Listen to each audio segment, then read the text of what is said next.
બનાસકાંઠા જિલ્લાના દાંતા તાલુકાના ભેમાણ નજીક ચાલકને ચોર સમજી ટોળાએ ઢીબી નાખ્યો। ગત રાત્રિએ રતનપુરથી મોમનબાસ વર્ધી મૂકી પરત ફરતી વખતે બનાવ બન્યો।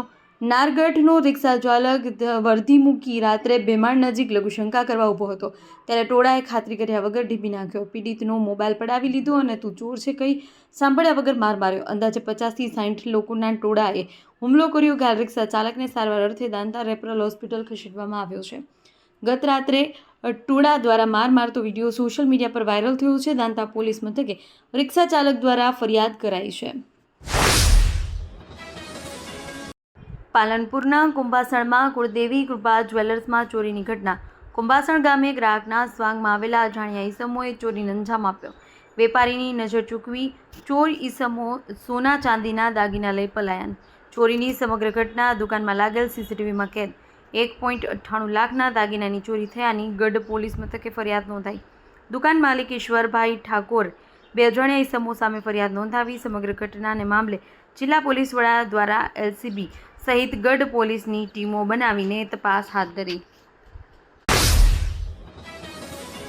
મહેસાણા શહેરની સ્વચ્છતા જાળવવા અને પર્યાવરણના જતન માટે મહેસાણા મહાનગરપાલિકા દ્વારા કડક કાર્યવાહી હાથ ધરવામાં આવી છે।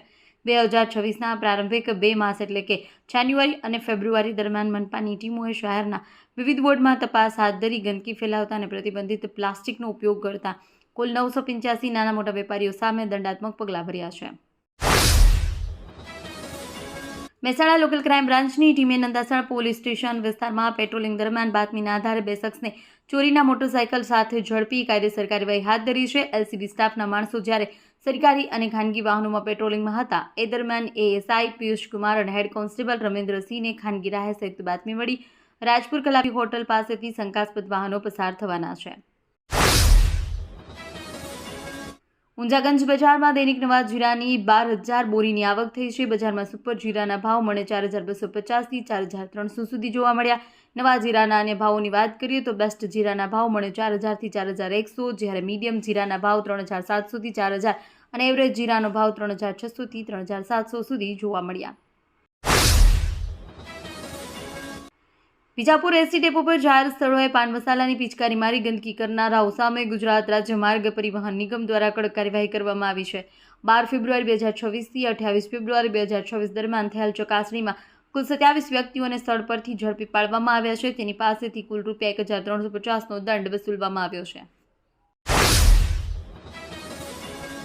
કડી શહેરના કસ્બા વિસ્તારમાં આવેલી રોયલ રેસ્ટોરન્ટના માલિક પર જૂની અદાવત રાખી 4 શખ્સોએ હુમલો કર્યો। હુમલાખોરે વેપારીના ગળા પર છરી મૂકી પીઠના ભાગે ઘા ઝીક્યા ઉપરાંત દુકાનમાં તોડફોડ કરી ગલ્લામાંથી રોકડ રકમની ચોરી કરી ફરાર થયા। આ મામલે કડી પોલીસે 4 આરોપીઓ સામે ગુનો નોંધી વધુ તપાસ હાથ ધરી છે।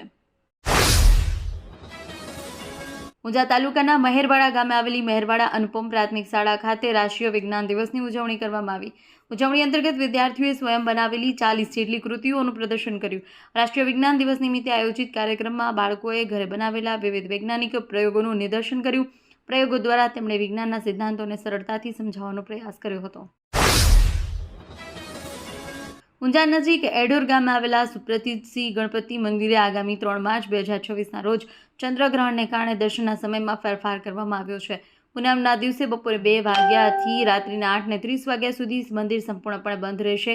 મંદિર પ્રશાસન દ્વારા જણાવ્યા અનુસાર ચંદ્રગ્રહણના કારણે આ નિર્ણય લેવામાં આવ્યો છે। આ સમયગાળા દરમિયાન ભક્તો મંદિરમાં પ્રવેશ કરી શકશે નહીં। સુરતના કમલા દરવાજા વિસ્તારમાં આવેલી જાણીતી મિલેનિયમ એક ટેક્સટાઇલ માર્કેટમાં આજે સવારે 10:30 વાગ્યે ટોપ ફ્લોર પર આવેલી દુકાનોમાં ભીષણ આગ ફાટી નીકળતા અફરાતફરી મચી। અંદાજે 3,600 જેટલી દુકાનો ધરાવતી વિશાળ માર્કેટના ઉપરના ભાગે 5થી 7 દુકાનો આગની લપેટમાં આવી જતા કરોડો રૂપિયાના કાપડનો જથ્થો બળીને ખાખ થઈ ગયો છે।